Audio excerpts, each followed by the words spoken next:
Welcome to our ENCAF podcast, where we examine why do cooling centers stay empty when set up as refuges at times of extreme heat. We look at the example of Seattle in the USA, but it has relevance to cooling centers across the globe. In today's episode, we'll cover how the aftermath of the Pacific Northwest heat dome highlighted the dire need for more accessible public cooling centers, examine the economic and social predicaments that hinder their use, and contemplate the modifications required for these facilities to become more inviting to the public. We'll also touch base on the broader implications of rising temperatures on health and safety protocols. Stay tuned as we unpack these critical issues and outline some of the strategies cities like Seattle are considering to overcome the challenges associated with extreme heat events.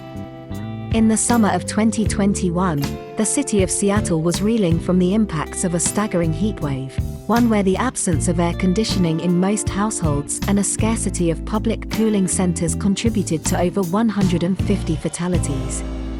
Since then, the city has been on a mission to rectify this by installing AC units in select libraries and rec centers, and by pursuing federal funds to further this cause. It's an uphill task, no doubt, fortified by an even more troubling question: why do these potentially life-saving centers remain underutilized? The answer is multifaceted. Economically, without personal transportation, low-income and unhoused individuals find it nearly impossible or even perilous to traverse the sweltering cityscape to find relief. Socially, people's reluctance is evident. Parents fear unfamiliar crowds, the elderly find the atmospheres of communal centers uncomfortable, and the homeless fear stigmatization.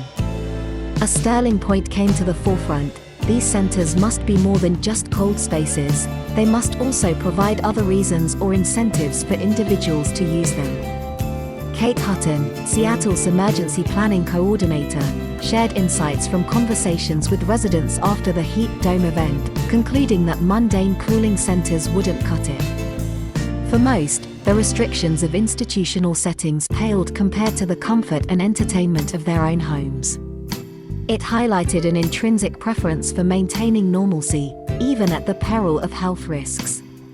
So, what's the game plan? It revolves around integrating these cooling solutions into the routine of the everyday seat light, offering enhancements like food and entertainment that could transform these facilities into hubs of communal engagement rather than mere shelters from the heat. A transformation, however, that comes with its own set of logistical and financial challenges.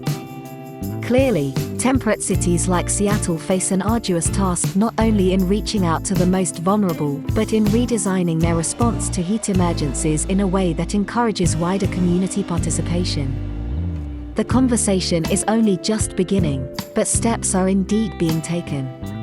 Today, we delved into the complexities surrounding Seattle's underused cooling centers following the Pacific Northwest heat dome ordeal. From economic barriers to social reservations and the need for more attractive and interactive features, we discussed what cities must consider to ensure public health in the face of escalating temperatures. Thanks for listening.